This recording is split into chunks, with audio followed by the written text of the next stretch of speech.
TV party tonight! Oh, we got nothing better to do than watch TV and have a couple of brews. Don't want to talk about anything else. We don't want to know. We're dedicated, yes. To our favorite shows. Oh, my circuit! Everybody loves Hypnotoad. Scary dog! Pearson at Blurnsball. Futurama! Good evening. You are listening to a Radulich Broadcasting Premier Podcast TV Party Tonight. I'm your host, live from France.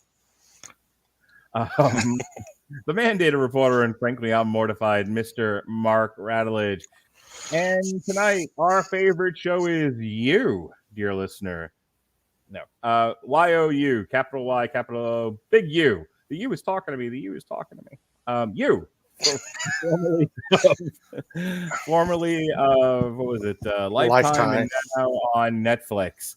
And this is the show that Jason Teasley from the Second and Short podcast / The Cheap Seats. How you doing, buddy? Doing good. A little sad that our cohort Patrick Mullen was unable to join us, but you know our thoughts and prayers are with him. Yep, and we're going to power through this shit show of a season without him in his honor. Yeah, we're talking you season 3 tonight, and then we'll be all caught up and prepared for whenever season 4 rolls at us. Committed to the end, Jason, as I always am with these various TV shows. And I'll tell you, this was a mixed bag. We're just going to talk for an hour about this and that, like we've done the past show. I'm not going to go episode by episode. This doesn't need an episode by episode breakdown, but I will tell you, like the first 2 to 3 episodes of this, I was super excited. I was really into it. I was like, oh, this is hot bananas. I'm really, really liking like Joe and Love as the the serial killers hiding in plain sight deal. And then the show fell down hard past season 2, right back into season 1 territory. And I'm not going to lie, I did not love a lot of season 3. Yeah, I'm on that same thing. This is my least favorite season. I think this season has 2 phenomenal episodes. Yeah. That's the episode 1 and the finale. That everything else kind of is I think a lot of stuff is filler. and it drags out way too long. But I will say this: we met a character that I hate more than Peach. Okay, well, we'll talk about it. Let me first let's talk about the first little mini arc here, because that was to me the best stuff. We ended season 2 with Joe obsessing over the neighbor, and a lot of season 3. And I'm gonna draw a connection here and see if you're with me on this. I don't love, as a general theme, the malaise about the suburbs. I don't really like the idea of someone being disgruntled about being a settled man. And this is a personal thing, and I understand people might approach this differently, but let me get this out. I wanted to be married. I wanted to have kids. I wanted a house in the suburbs. I want all of that. I think this is a valuable thing. I understand it's not for everybody. Some people are, city dwellers. I get that. Some people are country dwellers. And so I'm not necessarily saying everyone has to value and appreciate it, but I don't love the point of view that there's like an inherent distaste, sort of like soul killing aspect of the suburbs, which seems to be where the writers are coming from this season. And it reminded me a lot of the movie American Beauty. Did you ever see American Beauty with Kevin Spacey? Yes, and the rose petals and the underage girl, right. And, he's so unhappy with his life and his wife, and in his middle class suburban upbringing, that he wants to sleep with a high school student. It's just like, I like American Beauty, but that aspect of it always drove me insane, and so much of that drives Joe this season. And I didn't. And when we left off, and you got a kind of a taste of that at the end of season 2, where he was, him and Love. He was about to kill Love. Love said she was pregnant. They ended up buying a house, moving to the suburbs so that they could be this family. And he just sort of cashed in his chips and was like, "All right, I guess we're doing this." and then he focuses on the neighbor, and it leaves you there. And so you're left with the impression that Joe is, that this season is very much Joe wrestling with his nature of, I always want to save this other woman, be with this other woman, but I have to be good because I have to be a good dad and husband to love in my child. And like, there is a lot of that, but there's also like a lot of Joe's inner monologue is how much the dad and husband and suburban lifestyle is soul crushing. And I'm like, I don't love that perspective. Yeah. Now I'm gonna hop in here. I get where you're coming from, but I think it was more or less the suburb he was in, being the, because loves family, loves money, wouldn't let them have a normal suburb life. They had to be the upscale, where everything is tech, everything, because it even mentions that, you can't do anything without somebody's Ring camera being watched by the neighbors or by their surveillance system or something. And that plays a big part into this as well later on in the season. But I get what you're talking about. I mean, the suburban life isn't for everybody. And I get where Joe comes from, because he grew up in New York. He grew up in the foster system in a busy city in New York. He goes to LA, which is extremely busy city. There's and he goes from blending into these big cities to a suburb where he can't really blend in, because everybody knows everybody's business. You're under a microscope. It's a pecking order, and you're judged for everything, and you're like you said, you're under a microscope. So that's where I think he was coming from, is not basically the suburban life. It was this suburban life, being the upscale suburban life where everything is critiqued. I see what you're saying, and I don't disagree with you. I think it was a little offensive to me, but kind of hearing you say like, well, maybe if they were in not like the highest scale suburb with the most plastic people they could find, he might, if the neighborhood had some degree of grit to it, because again, like I've grown up in the suburbs my whole life, but I will tell you, the suburbs of Uniondale were not the same as the suburbs of Massapequa. So for the 5 people in Long Island who are listening to this, but that like there are some like suburbs that are not great, and they're kind of on the lower income side, and then there are like the newly built higher end $300,000 $400,000 $500,000 houses that are like 2,000 square feet and all that, and like you said, everyone's got a Ring camera.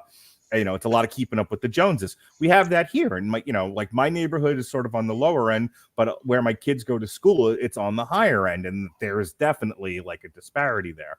Right. But I thought, and we talked about this with Pat on season 2, we thought there was going to be a lot of focus on Joe and the neighbor that he's obsessing over. And for like 2 or 3 episodes, there is. Well, one. Opening. I was going to say, like, when does love kill her? What episode? End of the first episode. Oh my God, that felt so much longer. Yeah, it's the end of the first episode. She puts an axe to her face. That's why I said, and that was the most intriguing character. I mean, I think if she would have been the love interest, and they would have done that plus the son, and it was like they was trying to hide it from each other. Oh yeah, I think that would have been very intriguing and a very interesting story arc. Right. It would have. That's the plot to an '80s hard body movie. Right.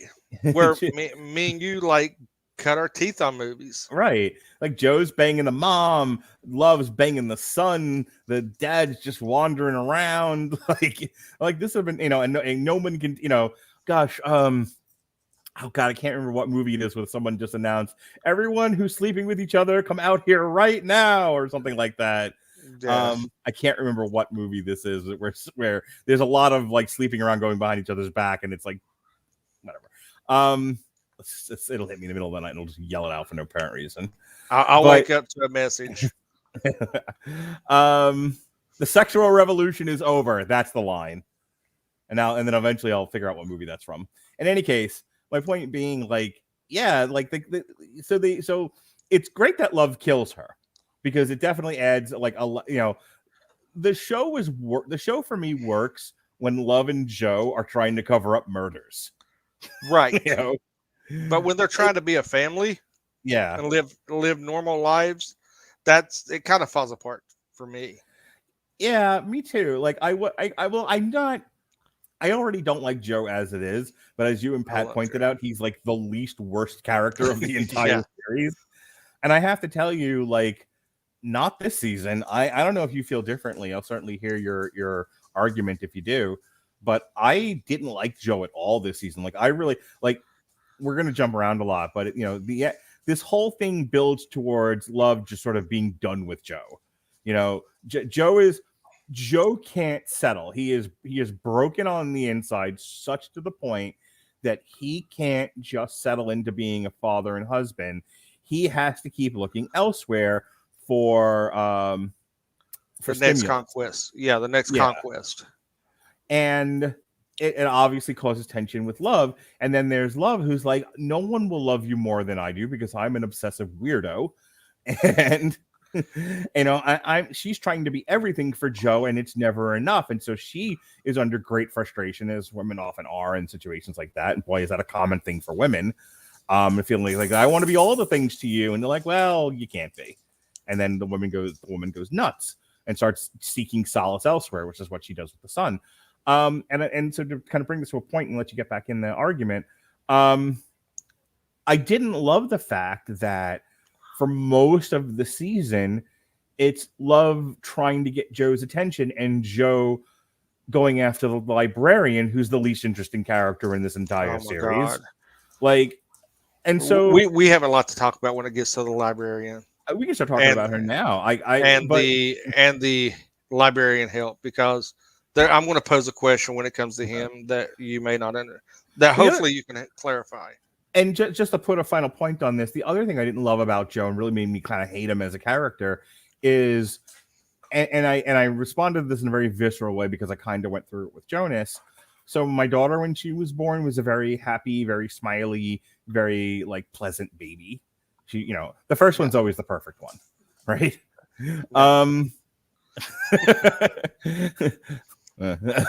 Whatever. My baby was perfect. And we had a second baby, and Jonas, much to his current personality, is not a people pleaser. So he didn't smile like Lily did when I would blow raspberries, or when I would, try to, have fun with him as an infant. I never got the same reactions. And I actually talked about this on a podcast once. Like, it was very hard for me to connect with Jonas because I didn't get the same reactions to him that I got to Lily. But I never won. But I just doubled down. Like, I tried harder. Clearly I have to approach this baby differently than I approached Lily. Lily was easy. Relating to Joe, the baby is fussy around him. Henry is fussy around, or 40, whichever one you want to call him. The reincarnation. Henry 40 is fussy around him. He cries, a lot around Joe. It takes a while for Joe to really bond with him. And the whole time, instead of like manning up and like, I'm going to try harder, I'm going to try something different, Joe's like, the baby hates me, I don't want to be a dad anymore. And I wanted to throw something at the television. And I know that that's intentional by the writers, but it like affected me personally. I was like, that is the wrong way to be as a man and a father, and I don't like you. And when Love tries to kill him at the end of the season, I'm like, good. Like, he's your lead character. You're not. He's like, Mackie and what's his nuts from The Wire. Even though they're detestable, you're still supposed to like kind of be with them. And I'm like, no, I lost me entirely with Joe. Now I'm going to pose a few things here. One is, when did Joe become Deadpool and Ryan Reynolds? Because this season had way too much snarky comedy for the type of show it is. Yeah. And that irked me. That's why I didn't like that. 2, why did Love become my favorite character of the season? Yeah. And I did not like Joe. Love, I despised Love in season 2. Mhm. If you don't believe me, go back, listen to the archive of our season 2 review with Pat. But Love, I did not like Love. This season was, I don't know if they wrote her this a whole lot better, Mhm. but you see the genuine admiration there that she's really trying Right. despite all Joe's flaws. Mhm. And yeah, she's doing everything to please him. She is Right. a pleaser. She's doing everything. She wants this suburban life. And she even stands up to her mother and basically cuts the mother out of their lives because she says, this is why me and 40 were so fucked up, is Mhm. because of you. And I don't want to be that. And she and you see her putting her relationship and her child first. Now, yes, does she do stupid shit? Yes. Sure. But Well, the her character is written as she's impulsive. right, There's a line, she goes over it, she does something drastic. and then she has to figure it out. Right. And like killing the neighbor. I think they could have extended that a little bit. Right. Just kind of shows Joe's growing infatuation and how Love is picking up on it, and then she ends it. How about Joe and more public masturbation? Because that was fun. Oh my god! Don't even. Yeah, and then owning up to it like a joke. Well, no, shut I mean, the fuck up. who doesn't whack off in a Walmart parking lot? I mean, we've all done Right. Yeah, I mean, we've all been there. Who it. hasn't? I mean, your wife goes and listen, I got to run in and get something. Well, I'm just Let me sitting rub here. one out. Let me Yeah. rub one out while you're going in and getting. Just don't I'm supposed to be getting diapers. I'm gonna rub one out. Yeah, just don't that's get on the not. steering wheel is all. Yeah. Make sure you got some antibacterial wipes with you. But Sure. it's that thing that there was such a dynamic shift because you in the first 2 seasons, Joe is this despicable person, but he's the lesser of the evil. So you kind of root for him. You kind of like him, except for 40. I love 40. 40 is my boy. And I was so happy for him to make the cameo.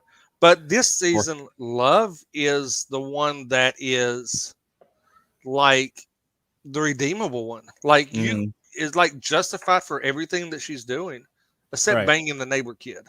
Which I mean, even if you look at it that way, she was justified in that because she was trying to find out what the surveillance tapes had. So she had to Right. use what she could to get the surveillance tapes.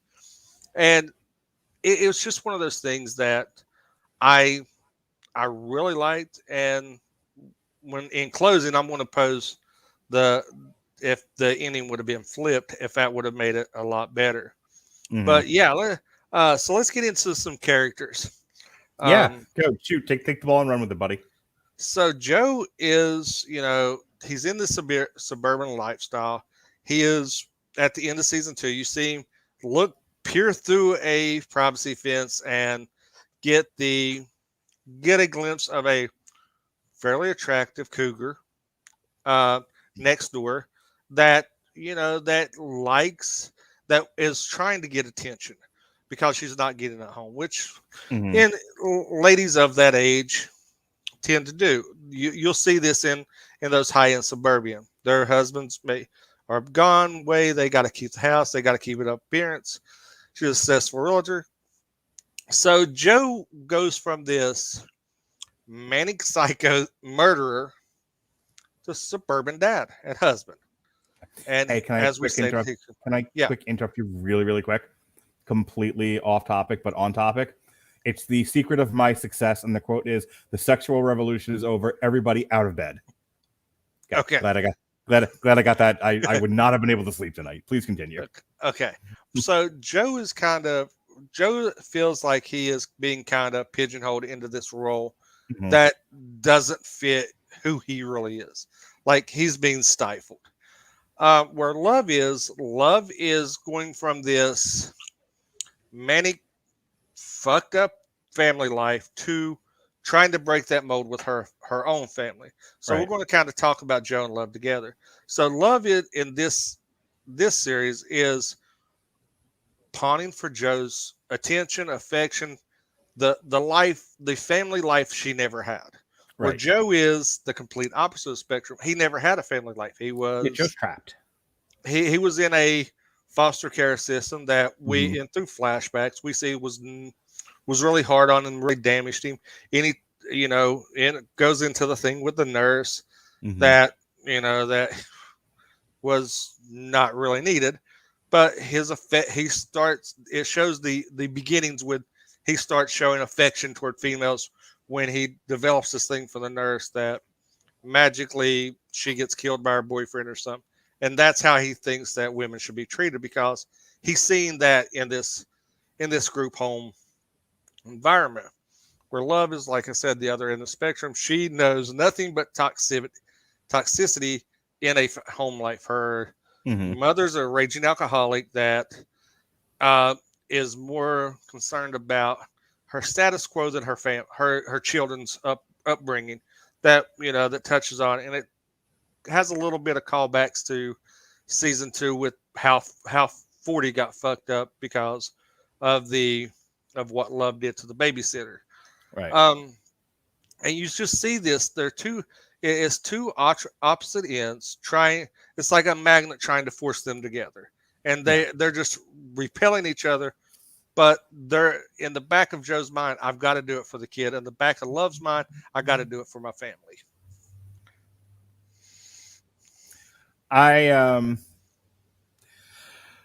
Joe eventually starts to bond with Henry, and then it becomes less about that. You mentioned the mom thing before, and I just want to draw attention to it. There's a scene where mom, after whatever retreat they went on, where they got into it, and Love goes off on the mother, and the mother's like, "You're a spoiled brat, and you try taking some responsibility for your own stupid decisions. And by the way, your marriage to Joe's terrible." It's shortly after that where mom goes on like a drunken joyride, holding Henry in the front seat. And so, like you said before, like, oh, she cuts the mom out of her life, and it's like, yeah, but rightly so. The mom, put the baby in such dire straits. Like, there's only 100 different things she did wrong in that scenario. And Love's not overreacting when she says the baby could have been hurt or killed doing what you did. And I think she gets into an accident, doesn't she? No, she takes the baby through the drive-through. Right. Which is a really funny scene. Introduces it as the reincarnation of 40 to the girl work, buys a lighter, and goes sets the vineyard that she had purchased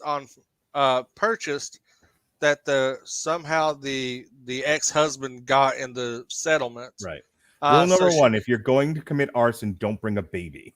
Yeah, and you see her walking away from the vineyard with the baby strapped to her chest. And it's like, yeah, I understand, because you was drunk and you went out and commit arson after getting tacos with the baby. There might be some issues there. You might need to do some self-reflecting, and that's why she gets shipped to rehab because love forces her. So, all right. So let me go back to this, just so we can finish this up and move this on. So the first beginning arc where they're dealing with Natalie's murder, and Love can commit the murders just fine. It's dealing with it, that she seems to struggle with. And Joe's now had to hide many bodies. He's become an old pro at this. Which later on, when they're through therapy, they start talking about like, having the need to communicate and process, and very typical stuff you go through as a couple. But with the added bonus of they have to learn how to work together in committing murder. And so, and I don't know if the books by, I think the author's name is Caroline Kepnes. So this show is based on this woman's novels. You and oh god, what's the other name? The bodies. Hang on. It okay. So the author, Hidden Bodies. That's the name. Of it. So and she has another one called Providence, and I'm kind of wondering if season 4 is going to be based on that. In any case, I don't know if this was an ongoing thing in the Caroline Kepnes book, but it's certainly become a gimmick of the show where we have to have the book closet, and we have to have long, drawn out, ongoing bits where someone's in that book closet for Oh something my they did. God. And here, like, and I blinked and missed it. You know, the thing with the anti-vaxxer who ends up dead. There's an episode or two where they're like, Joe is trying to. Joe would like to not commit any more murders or have to, cut up more bodies. So he's like, let's find a way for him to get him out of here. Let's find something to blackmail him with, so that he keeps quiet about getting. Yeah. And then he eventually dies. They kill him anyway. Love kills him. And then the other two idiots in the show, the influencer and her husband, which we have to talk about the camping trip. The camping trip's hilarious. Oh yeah, we'll talk about the camping trip and the sex party. Yeah, that her and her husband end up in the box, which goes all Reservoir Dogs, not too long after. And it's like, and I'm watching this and I'm just like, as in a writer's meeting, are they going, look, what people really like this show for, above all and all, is they have to have somebody in that box. There has to be a box and someone has to be in it at all times. And I'm like, really? I could have lived without the box this season. Yeah, it was shoehorned in, I think. Yeah. Now, in season 1, it served a purpose because you had the douchebag boyfriend, mm-hmm. and then you had Beck. It also served the purpose of it had a function in the bookstore. Right. In season 2, it had a function because that's where he kept the penguin. Right. And then after that, it kind of they're just finding reasons to put someone to have the box and then put someone in the box. I mean, we just think Brad Pitt just keep popping up. What's in the box? I mean, as a function of an illustration of their commitment to one another, where it's like, we work better as a team. And it's funny because that's when I was enjoying the show. So like she kills Natalie and then, and then there's really fun repartee between them where she's like, I don't know what to do. How do you get rid of a body? And Joe's like, I got this. Shut the fuck up already. And his whole inner monologue is so funny. It's such a man thing. And I think like this is one of the few times in the show where I kind of identified with Joe because I have felt this way. Like, I don't want to have to clean up your mess. You did this. Why do I have to fix it?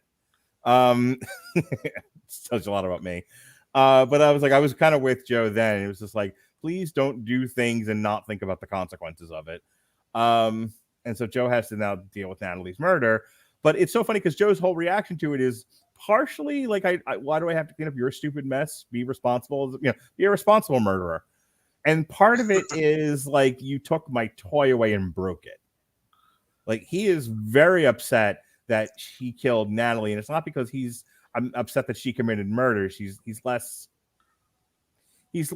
mad about that, and more of, but Natalie was my thing. It's like literally like you took the child's toy and broke it, right? Threw it in the garbage or whatever, and it's like, but that was mine, and I wanted to play with it. I wasn't done yet, right? And that's where you see the commitment Love has to him, because she doesn't want.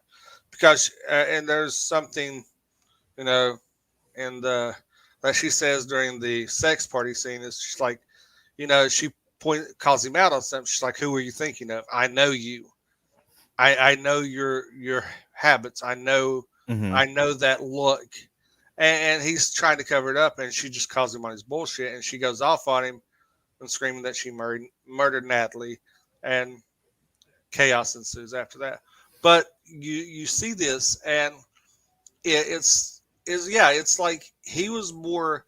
It's like he was more upset that one, gimmick infringement, but like you said, it was his new shiny toy that got taken away, and now he's got to deal with the consequences. He's got to get both of them out of it because she acted on impulse and irrational. Yeah.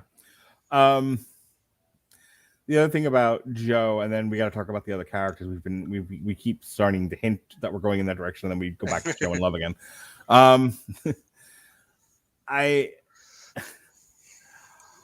Joe just whining the entire season about being a dad, and then he kind of changed tracks. Like towards the end of the season, he's like, he starts saying like, I have to do everything to protect. Like, it's always I have to do everything to protect a woman. Now it's I have to do everything to protect Henry, but I have to do everything to protect Henry from Love. And that's sort of the driving force of the second half of the season, which I get it as part of like that's an ingrained part of his character. It was so frustrating for me because like I'm sure as a character that he believes that to be true. I believe that's what he thinks. As a viewer, I'm like, Joe is so full of crap it's coming out of his ears. You know, like he creates situations where he has to be on a mission. Without the mission, he has nothing. He has nothing to live for. He has no motivator to get up in the morning. And it's like he's smart enough to where he can manipulate things so something will show itself and he can take advantage of it. But it's really frustrating, and I don't buy it as a character in many cases. So just go ahead before you say anything. Let me go ahead and talk about what would have made this show, maybe some better writing for Joe. You know what that would have been? What would that be, Mark Radulich? That would be Grammarly. Exhaustive plugs that I have to do. Grammarly AI-powered products help people communicate more effectively. Grammarly helps you write mistake-free on Gmail, Facebook, Twitter, LinkedIn, and nearly anywhere else you write on the web. Grammarly corrects hundreds of grammar, punctuation, spelling mistakes, while also catching contextual errors, improving your vocabulary, and suggesting style improvements. To download Grammarly today, go to getgrammarly.com/W2M Network. Again, that's getgrammarly.com/W2M Network to download Grammarly for free. All right. We have to talk about the boring librarian character. Let's talk about both librarian characters. We'll touch on both of them because okay. I think they both serve kind of the purpose because one's supposed to be blind, but he's not. I didn't even pick that up until like later on. All right, so the object of Joe's obsession, and here's why I have a problem with this. I want to see what you think. Probably think the same way I do because every time I said she's boring, you agree with me. But like after Natalie dies, Joe needs a new object of affection. Joe needs something to obsess over. That's Joe's character. And I think it was like Dennis Leary or somebody. I don't quite remember which comic this was. It was making fun of Bill Clinton. Oh no, it was sorry, it was Arnold Schwarzenegger they was making fun of. And it was Jim Norton. Jesus, my memory is going. Jim Norton was making fun of Arnold Schwarzenegger banging his maid. And the joke was like, what did he do? Just grab the first woman within a 5-yard proximity to him? And it was just like he's just looking around the house going, you come here. And I feel like that's Joe now, where it's like the only reason he's obsessing with Marianne is because she's in close proximity to him. Like there was nothing about like the way they wrote season 1, I could see why he was obsessing over Beck. We talked about how she's a useless human being, but Joe takes you on the journey and you see through his eyes what he saw in Beck. Right. And then Love is an actually interesting character who it's very easy to get caught up into, not to mention she's personality disordered, which is, very easy to get like deeply involved with somebody with a personality disorder. It's like that's their mutant power. Here, and I said this at the end of season 2, when he's looking over the fence at Natalie, and I'm like, but why? Because she had a sun hat? Because you're bored? Like, there's no reason for me to believe you that you're obsessed with this person. She has books beside her? Yeah, and then we've already dealt with that. And like, okay, well, what's going to happen now? And he looks around going, you seem to have a vagina.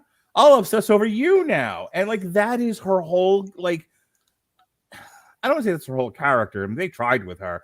But there is nothing about her that would make me think somebody like Joe would be obsessed with her other than the need to be obsessed with anybody. At which point, she doesn't really work as a character for me. She's just a mannequin. This is the problem I have with her, is you're introduced to her, the very first episode, you're introduced to her because Joe follows Natalie to the library. Yeah, he's stalking Natalie. And he does not pay attention to her at all. Right. There's he's dismissive of conversation. And it's like, okay, so, Natalie's no longer around. Yeah, we understand that you have a book fetish. So why do you keep going to this library? You know, if they could have resolved this easy, just have her like flirting with Joe why he's following Natalie. Have her trying to get Joe's attention, but Joe being preoccupied Right. and dismissive there, and then just build on like he keeps coming in, she keeps flirting with him. But no, that it goes, you know, it goes like something we mentioned off air. Point A, point B. Somehow we ended up in left field. It doesn't. There's no correlation. It's like it's just out of the blue, like you said. It's hey, look, I need to be obsessed with somebody with a vagina. Oh, you'll do, because she has no substance to her. Like there is no reason why Joe would attack. Because in the first season, Beck was a damaged human that tried to live beyond her means, which Joe manipulated her and turned that to work in his advantage. Season 2, love was broken. Love, because if you notice, like Joe's obsessing about love as much as love's obsessing about Joe. So they're like, it's kind of the Sam and Diane thing. Will they or won't they? Yeah. And then they get the For Your Cheers reference, by the way. So you have that tension, will they or won't they, through the first part of season 2. And then, you know, they start building this relationship. And then it goes off the rails. This season, it's like there's no substance to Natalie or the librarian that outside of they read books. You know, I'm kind of scared if Joe meets me that he, you know, he may see me with a graphic novel and try to grab my ass. I don't know. So here's the thing about the poor writing of her, because some of the writing of you is actually not that bad, and then some of it is like really, really bad. The writing of Marianne is not great, and here's why I say that. A very specific reason. Attributes are not a characterization, okay? So Marianne is utterly devoid of character. She's kind of like a funny presence when he's stalking Natalie, and the actress playing her gives an all right enough performance. I was amused by it, but there's nothing really special about her. And then they were like, okay, well, we need her to be special now, so let's make her a drunk in recovery, and let's make her formerly married to an anchor who is being all white and male and terrible, and let's have her daughter that she doesn't have access to. Okay, those are attributes. Those are not, that's not really characterization. Those are like hurdles she has to overcome. Right. They're not things that make her interesting. Like the fact that she's in a custody battle with a crappy husband isn't really something that's interesting. It's what you do with it that makes it interesting. They just settle for she's a Christmas tree, essentially. She's this tree, and they start hanging bulbs on her, and you're supposed to be distracted by the shiny bulbs. I'm like, nope, still a tree. That's a tree. I see it. I see it beneath the tinsel and the lights. You can't distract me. She's a tree. And it's not good writing.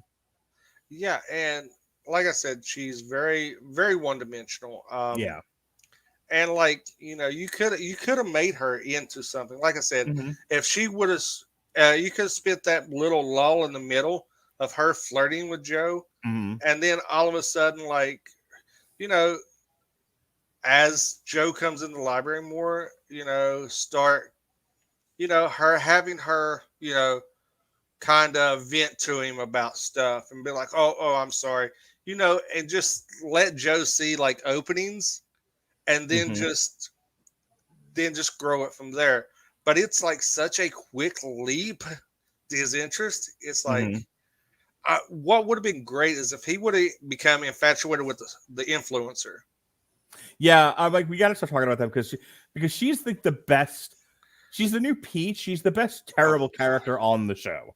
God, she cracked me up, and like I didn't realize she was gonna be like. So this is Shalita Grant as Sherry Conrad, and Sherry is a momfluencer, and she's basically like the Joneses you keep up with in a neighborhood like that. And she's married to her husband's character is Carrie Conrad. He's played by Travis Van Winkle, and these two metrosexual Thor. Okay, these two are hilarious in all the worst ways. These are the people in the neighborhood that everyone like. They set the tone for what the neighborhood is, and then everyone tries to be like them. And they're obnoxious, and just overly like they try like they are the Instagram people. Like, you know, Right. the Instagram people. They are the people who are just as dysfunctional as everybody else and just as messed up. But they always put the most perfect, most framed pictures on Instagram, so it looks like their life is awesome. And it makes everyone else around them feel bad. And that is their sole purpose in life, is to make everyone who can't quite frame an Instagram photo quite the way they can feel bad about themselves. These are the people that drive my wife insane, because their house always looks clean in the picture. And my wife's just like, I give up. I can't do it.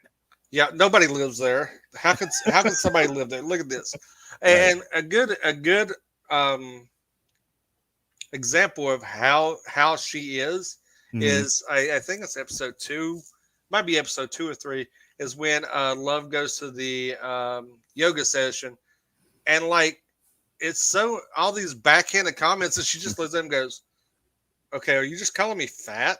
Yeah, it's like, is everyone in this conversation saying I'm fat? And they're like, no. And it's like, and you know, and you kind of see like this realization come across, and she had a very good facial reaction. It's like, oh, she just called us out on our shit. No. This is all shapes and sizes are beautiful, and it's like she has such funny lines in this. Dude, when Love brought the cupcakes to the birthday party and she started like flipping, I was like, everyone's sugar is spiked now.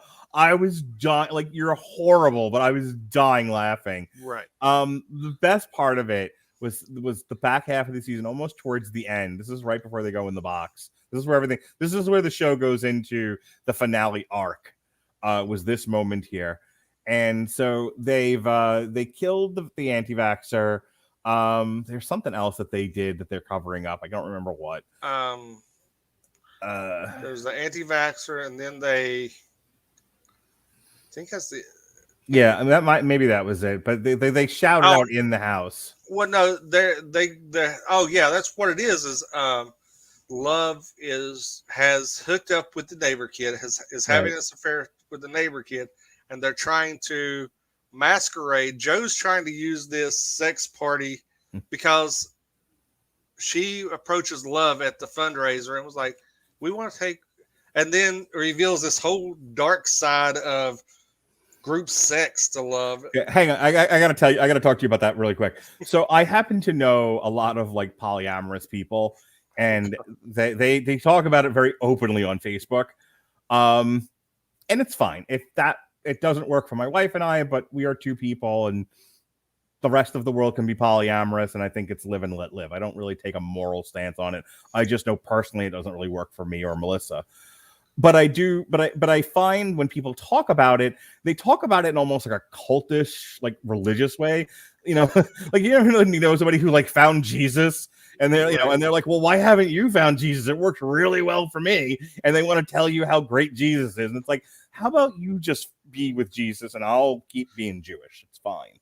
Or whatever. And it's like, and that's how, and I found a lot of polyamorous people. It's not like they're trying to turn people, but they are definitely very vocal about how great it is, and that all us norms are missing out. And it's like, Joe has a great line about that. And that's why that's what I was building to. Like, and so what's her face? Was it Carrie? What the fuck's her name? Sherry. Sherry. When Sherry's like, we're polyamorous, and Joe's like the last bastion of a dying marriage, and I cried, Jason. I was, because that's immediately everybody I knew on Facebook, and I'm dying laughing, and I'm like, ha ha. No, but really, all my friends on Facebook, it's fine. You do you. Anyway, but yeah, I mean, I'm talking about the line where they're like, her and Love's dancing. And it's like, well, you guys come over here. It's like, look in your eyes. And Joe goes, is this where they ask us to join their cult? And I laughed out loud so hard. Because I'm not completely off base. Because it's like, you know, and it's just because they're trying to make, you know, in the tone of the scene, it's kind of serious because you got the tension, because Joe's going to use this as a way to get out of the relationship with Love. Right. Like this is his out. If he can be polyamorous, then he can go sleep with Marianne. He doesn't have to really be involved in his marriage. Right. And she's actually committed this to try to save the marriage. Right. And that's why she agreed to this. And then you get the This scene, the scene in front of the mirror was really uncomfortable for me. I don't remember it. So. Oh, where Well, I'm where sure the if husband talking about it, it'll where the jump husband out. where the husband says, you know, if you ain't gonna fuck you, if you can't look at yourself and fuck yourself, who can fuck you? And he's sitting there jerking off in front of the full length mirror, and I'm like, this is way uncomfortable. I'm really uncomfortable. Okay, between that and the hunting trip that Joe goes on, where he shoves him off the cliff, and he like, and he just like Wolverines his body back in shape again. He goes, he's like, I can't remember what chemical he says. Like, I'm mostly this hormone. I can't ever die. I was in tears, Jason. I was laughing so hard. Like I was watching that while I was working on like site stuff, and I actually looked up a couple of times to see what they were doing in the camping trip because it was so funny to me. Oh, the camping trip is awesome because you've got this one alpha male who is like the alpha of the group, and all these little betas that are just trying to impress, trying to be the apple of his eyes. And Joe doesn't want to be there at all. He's in hell. Yeah. He just went on this just to try to cover up shit. And it like Joe sits down. No, you cannot eat. We only eat what we kill. And you're like, he's like, but I ain't ate all day. You'll eat when I say it. And it's like, and then he goes, you got to kill the squirrel. Kill the squirrel. And it's like, no, I don't want to kill the squirrel. You kill the squirrel. It's like. Is that then the Fight Club rules that you must make fire, kill. You can only eat what you kill. If there's any disagreement, you must fight the man. And they're like, and you got all these people that are like, these buttoned up suburban dads, like unleashing their inner wolf or whatever. And like, this is so funny. Then you got the gay couple, and the one guy goes over and goes, it's just done wonders for our marriage since coming out here. And, it just makes him feel like he's connecting with his primal side. And you're like, okay, I get it. It's basically a placebo effect. Right. All right. So like I said, they're all horrible, but they were the light points of the season because they were like amusing in their horribleness, and that's the thing is like when her and her husband are in the box and they slowly start to descend into madness, and they end up shooting each other, or he shoots the glass and it ricochets and hits her, she shoots him dead to rights, and they still manage to live and get through it. And then in like the epilogue, Joe talks about how they use the experience to sell books and do like TED Talks and stuff. I was like, that totally tracks. I was into it. All right, we have to talk about the finale. We're just about out of time here for the evening, so let's talk. You love this finale. I was kind of rooting for Love to just kill Joe. I was okay with this being the finale season. In the fact that it's going to go for a fourth season because it's popular and for whatever the algorithm told Netflix to keep this one and cancel something else. Fine, I don't even want to get into that anymore because I think Netflix just throws darts to decide what they're canceling, what they're not. I would imagine, in just not totally joking, this is a cheap enough show to make that it warrants, for whatever the amount of people are watching it, it warrants keeping it along. Like something where Cowboy Bebop is more expensive, they're like, all right, well, not enough people watch this to warrant the expense. 10 people watch you and they shot it on a lot and at Universal or something. Like, it's fine. We can keep going with this. So my point being, I could have, like, if Love had killed Joe, or even if it ended the way that it ended, but they weren't coming back for a season 4, I would have been okay with it. I was when Love tricks Joe, and it's kind of like, do you ever watch Justified?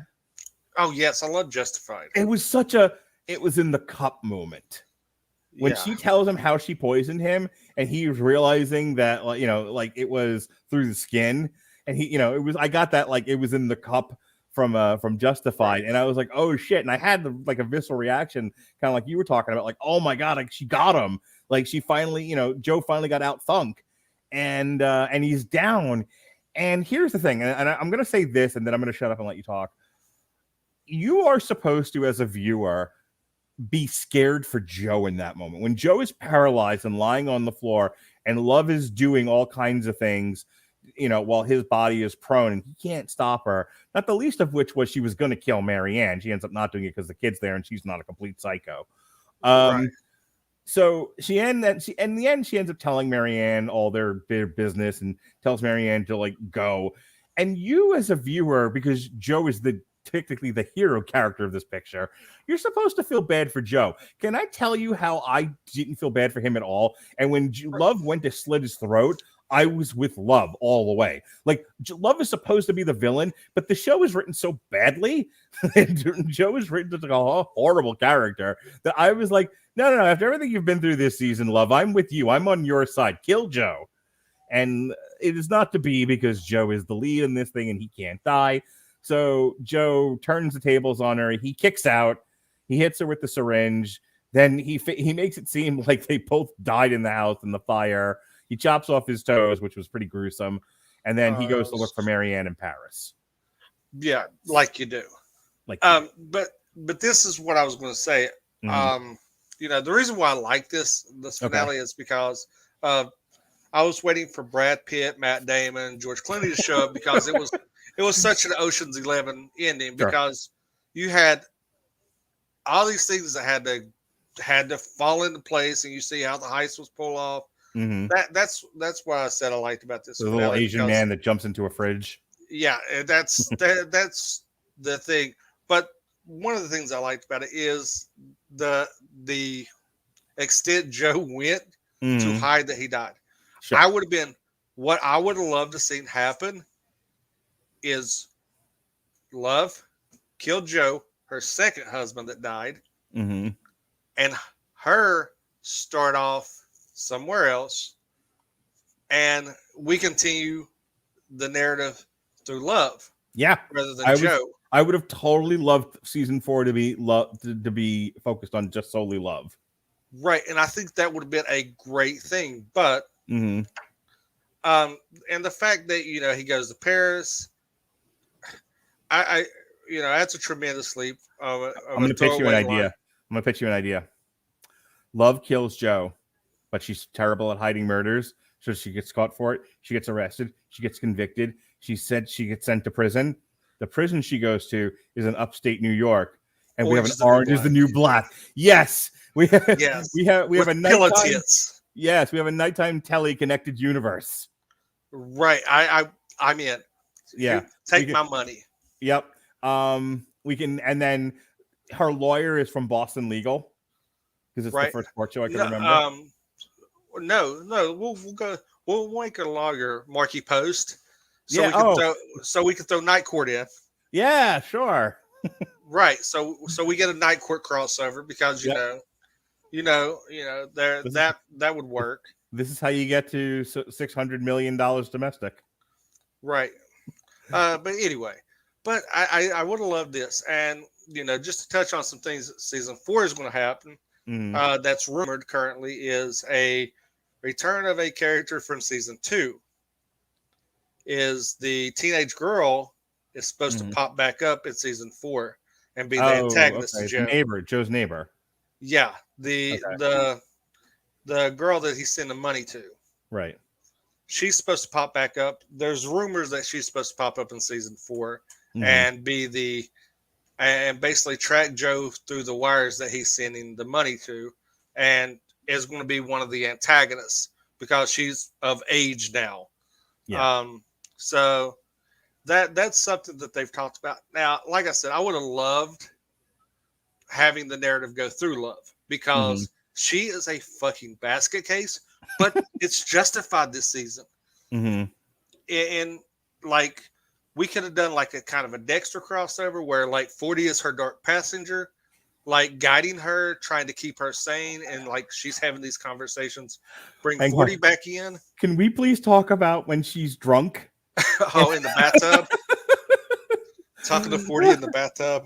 Listen, I know I don't like horrors, and I'm a little on the squeamish side, but I've been doing better since you and Robert have been, pushing me into the closets with the clowns and the monsters and whatnot. But I haven't quite seen anything as uncomfortable. Like you talked about, like, what's his face jerking off in front of the mirror. I'm going to tell you, her in the bathtub with her dead brother and them hugging while they're both buck ass naked. I'm like, oh. Yeah, I mean, shit happens. I mean, Sure. Who hasn't hallucinated a dead sibling in the bathtub? Moving on. Loki. All right, hang on. So, Loki. There we go. But anyway, I think it would have been because one, and I think this is something that this show suffered from this season is it's the misogynistic narrative, and I'm not one to say that, but it was like everything with Joe was justified, and it was like they really dismissed what love was trying to do for her family, and that got lost because hey, Joe's the hero, when it's actually love is actually the hero of the season, and she meets her tragedy because the only thing she wants is her family, the family that she never had, and she wants that family to remain together no matter what. Right.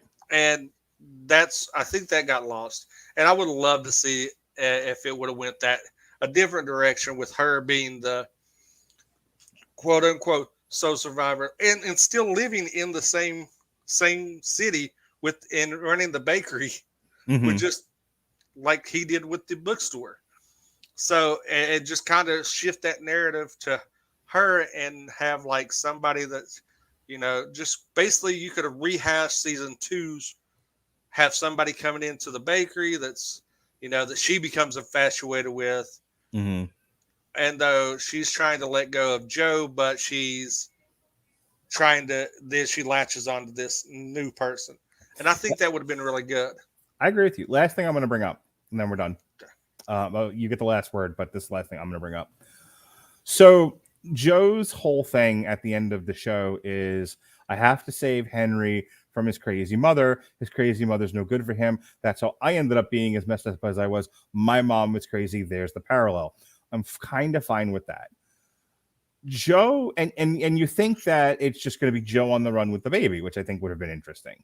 Like Joe falling in love with his baby and deciding that was going to be the object of his affection and the need to protect. And, and in season 4, he's killing people that might somehow hurt his child. I think would have been interesting. And I think probably a much better story. Joe coming to the conclusion that I have to save Henry from a bad situation. That bad situation is loving me as his parents. And Joe basically like throwing in the towel on that. Look, people listening to this may not have the same philosophy as I do about being a parent. And I understand that, but hear me out. I think when you've reached the conclusion that you can't take care of your child, the child would be better off without you, I'm hard pressed to be sympathetic towards you. I think Joe, above all else, above everything he's done, that's the worst. I mean, he basically, there was no reason he couldn't take care of that child anymore. He gave up because he didn't want to be a dad. And I don't know. As I say that out loud, I don't think people who don't want to be parents should be parents, but the horse has left the barn here. You already have the child. That was a decision you should have made before that. But I don't know. It didn't sit well with me that it's framed in the narrative like he's being selfless, and yet it's a very selfish act. And to me, there was no getting around that.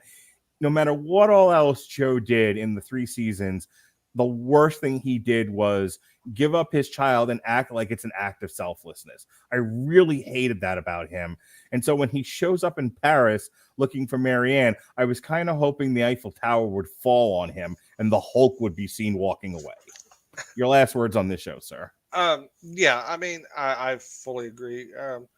You choose to be a parent. And I think that he's seen the baby as a obstacle for him following his dreams. Yeah. And being with whoever he decides to be with. Being with the Hispanic maid in Arnold Schwarzenegger's mansion. Yeah. And, and just a brief touch on a character. You give him to a gay blind guy that is only blind half of the season, that it shows playing with the kid in the sandbox and reacting to the kid, because why not? So you give him to that. And it's one of those things that, he didn't really think it through because, continuity and, everything's got to be tied up. You just don't leave a baby on a doorstep and that becomes the parents. Yeah. There is legal things that you have to go through. Yep. Yeah. I can't wait for them to enroll him in school. Like, do you have a birth certificate? Do you have an immunization record? You have anything? Social security card? Nothing? Yeah. Where did you buy this baby from? Did you get this baby on the black market? Yeah.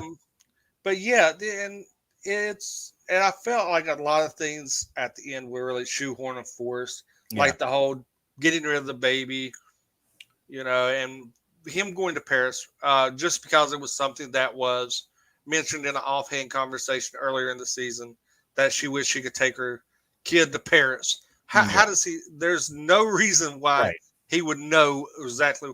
They jump straight to left field that she's there and that he's going to be able to track her down. Yeah, because as we all know, Paris is a one-horse town. Yeah, I mean, very easy to find people. It's very, very easy. The phone book's right there, names highlighted. But yeah, I mean, I'm looking forward to season 4, but I'm tapering my expectations of what we're going to get. Yeah. Look, I'm on the journey with you. I'm with you to the end, Bucky. But I'm not gonna lie. There's a lot that needs to improve for season 4. Like season 2 has so far been the best season overall, and because you had the best characters, you had flushed out characters. Well, also I'm not really interested in Joe obsessing over women anymore. I know that's like the major hook for the show, but Joe trying to not obsess over love and be good because he doesn't want to get found by Eve or whatever the hell her name was from the first season. Like that all works. That was great stuff. Like that provided enough dramatic tension to hook me for the entire season. Joe being bored with being a suburban dad and looking for fresh vagina isn't interesting to me. Not to mention we've already done this. We did this in the first season. Either do something, this can't be all this show is. Season 5, Joe finds a new girl. This time she's a redhead. Season 6, it just goes on and on and on. It's like, no. You have to find other things for Joe to do. And work in the obsession naturally, organically, not just be like, you spin Joe around like it's spin the bottle or pin the tail on the donkey, and then it's like wherever he stops, that's the girl he obsesses with. Like, that's crap writing. And it's like, you're getting away with it because people like the show enough and they're not being tremendously critical of it. Like, this is one of those Ronnie Adams shows where, like, can't you just enjoy it? Enjoy the saucy behavior, and the sex appeal and not obsess about. And that's the other thing. There were some lovely looking people in this show for Hollywood actors, but it's not like anyone's really drawing me in with their like model good looks or smoking swimsuit issue bodies. Like even the guy playing Joe, I don't know. It doesn't do anything for me. I don't know. I don't know what straight women think of him, but like he just seems like a dude. Like Love is really pretty, but I never thought much of Beck, and I didn't think much of Marianne, and I didn't think much of the woman who God, what's her name again? I keep forgetting her name. Sherry. Like they were all okay, but I didn't think any like. My point is, if you remember the show Melrose Place, those were some smoking hot women. Natalie was the hottest one in the season, and she does. And they killed her in the first episode. Yeah, and Amber threw a shoe at the TV when that happened. Amber was like, "She is the hottest one here," and they get rid of her. I don't want to watch this anymore. Look, if you're out there and you're listening to this, and you're like, "I think Marianne is the smoking hottest babe I've ever seen," you two idiots are, don't know what you're talking about. That's fine. That's very much a subjective comment on my part. I don't feel like, save for Love and Natalie, there was anybody like. The point that I'm trying to make is, if the writing fails, there needs to be something else holding the stool up. There needs to be you need eye candy. Yeah. So, like, again, Melrose Place was not exactly King Lear, but it got by because everybody on that show, the men and the women, were, 90210 got, Riverdale. even though they were supposed to be teenagers, if one of them was like 30 when she was supposed to be 15. Even from Gabriel Carteris on down, these were some pretty amazing looking people. So it's like you can get by on saucy, soapy nighttime telly when everyone looks hot. When they don't look hot and the writing sucks, you're down to one leg keeping this thing up, and and it's gonna fall over. And I mean, I'm curious what's going to happen. Yep. I'm not hopeful. Okay. All right, Jason. Here's my other last complaint about this. They had no music. There's no good music. Yeah. One of the things that makes some of these shows really stand out to me, like I mentioned Orange is the New Black before, like there was some pretty awesome music on Orange is the New Black. I think the producers of the show should sit down with Amazon Music Unlimited and find some good music to license. What do you think? I think that's good, and we can hook them up with a free trial. We can. Gosh darn it. We are here at TV Party Tonight on Radulich and Broadcasting Network, part of W2M, are giving away a free 30-day trial of the Amazon Music Unlimited service. If you click the link at getamazonmusic.com/W2M network, you can stream all you want for 30 days of Amazon Music Unlimited. They have over 70 million songs. They have podcasts just like this one that you're listening to. They have podcasts just like Jason's, the Second and Short podcast, specifically his podcast, The Cheap Seats. I don't know if everyone knows this or not, but the Second and Short podcast it's like W2M. It's a network of a variety of different shows, and The Cheap Seats, hosted by Jason Teasley and Tyler Louder with Crowder, is one of them. Tell him I said that.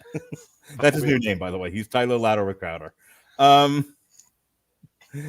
Anyway, click the link at getamazonmusic.com/W2M network for your free 30-day trial. All right, Jason.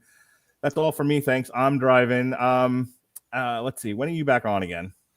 I'm doing I'm back on the network the week of January 18th, where I'll be hosting a roundtable for the new Scream franchise. And I actually will have our cohort, Alexa Hana.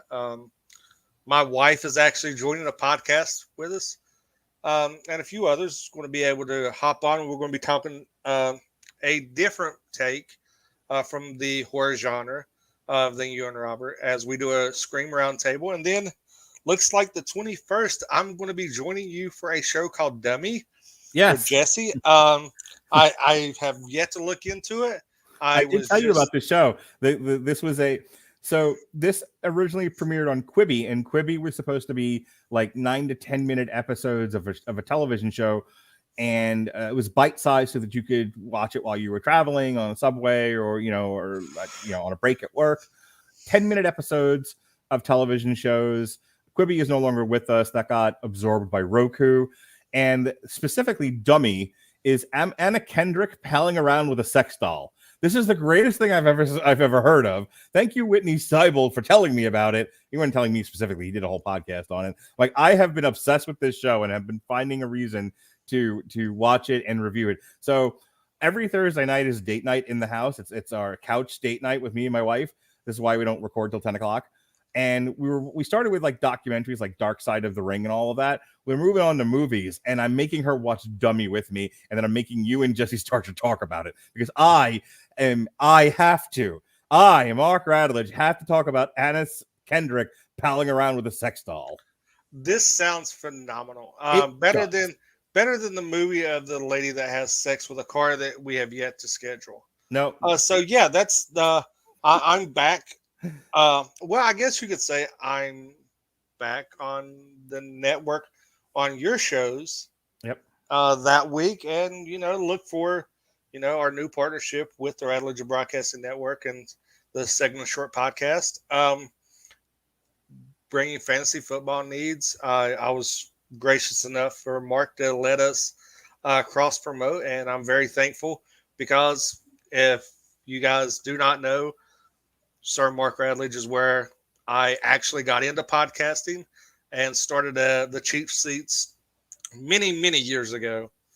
That has prospered another person on the network to outgrow me and big time me, and can't even return my phone calls or my messages anymore. Jesse outgrew me. Coop outgrew me. I just became the little man. I left the network for a while, but the prodigal son or the protocol son, as Mark. No, you're the protocol son. I'm sticking with that. I can't remember how to spell the damn word. The protocol son has returned to the RIB. Yep. So yes, that is a long and drawn out way of saying Jason's Cheap Seat shows that is part of Second and Short is now going to be co-broadcasted here on W2M. The first episode aired yesterday. It was your championship week and fantasy trends show. So that is up on audio form. It's also the audio version is up on our YouTube page with the little speaker player. But if you'd like to see Jason's smiling face and Tyler louder with Crowder, you can check out their Second and Short YouTube page where you can see all the shows in video format. Plus, if you like Jason's Cheap Seats and you like Tyler louder with Crowder, then you can check out the rest of the shows that are on Second and Short. All right. In the meantime, it's Sunday as we're recording this. We are off and running on a new week of content. The Christmas is over. Spider-Man is over. The thrill is gone. Anyway, we kicked off the year with source material. We did a Mark Russell book. It was myself, Evan Bevins, and Jesse Starcher, Mr. Essential. We did Billionaire Island, and it was hilarious. Tomorrow, Jesse did a roundtable with a whole bunch of different people talking Spider-Man No Way Home. So you'll get another roundtable of people who were not able to make the No Way Home Damn You Hollywood. So that'll be up tomorrow in audio form only. And then in the evening time, myself, Sean, and Sean Comer will be doing a triple feature for, speaking of women having sex with cars, Titane, El Camino, the Breaking Bad movie, speaking of good television, and Christine from Stephen King. Yes, it's an all cars themed triple feature because I'm Christine. Dumb like that. Speaking of dumb like that, January 4th, we will be the Podsmen will be reuniting to form Voltron, and we'll be reviewing WWE Day 1. Brock Lesnar, baby. Woo! And in the evening time, we've got a special streaming version of the Damn You Hollywood show. Instead of movies on the big screen, we're going to be looking at 2 movies on the little screen since there's no money to be had. So we'll be looking at Don't Look Up. Yep, everyone else already talked about it. We're finally getting to it. And from Aaron Sorkin, and this was so Aaron Sorkin, Being the Ricardos. Wednesday, myself, Jesse, and Robert Cooper will be reviewing Bandmade Unseen World from a year ago.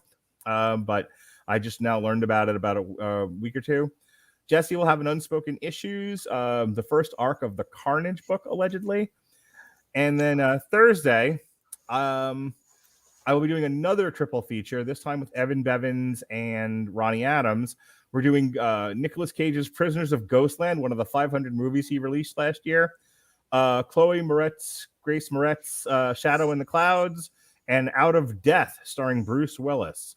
So some streaming action for you. And then Friday, myself and David Wright, continuing our look at science fiction. We'll be cleaning up, speaking of shows that are in their 3rd season, Lost in Space, Season 3, which is awesome this season. I can't wait to talk about that with David. And then Saturday, and I can announce this now, it's been confirmed, I have a big-time guest coming. From all the way from his room down the hall, my son and I will be doing a comic strip for the movie Rumble, which was based on the graphic novel Monster on the Hill. So he read the book. I read the book. It's fantastic. You know, it's for little kids, but it was still a very, very well written book. I'm probably just amused by the Cockney accents of the characters, but that's besides the point. So we read Monster on the Hill. We're going to talk about it, and we're going to compare it to Rumble, which is currently airing exclusively on Paramount Plus, because Paramount had no faith in that movie being able to move ticket sales. That's it for me. Thanks. I'm driving. Jason, anything else? No, just look us up on Twitter. Name's right there underneath my chin, whichever chin you pick. And thank you guys for listening, and see you soon. All right, everyone. Yep. Be sure to subscribe on Apple or Spotify or wherever else you find the audio of the podcast. If you like video and you like to see all this, all that, make sure you subscribe to our YouTube page. Give us a like and a follow. We certainly appreciate it. It helps us out, gets us featured more, makes us more visible to other people who might like this and that. All right, now I'm done feeling myself up on camera. For Jason Teasley, I'm Mark Radulich. Be well, be safe, and behave.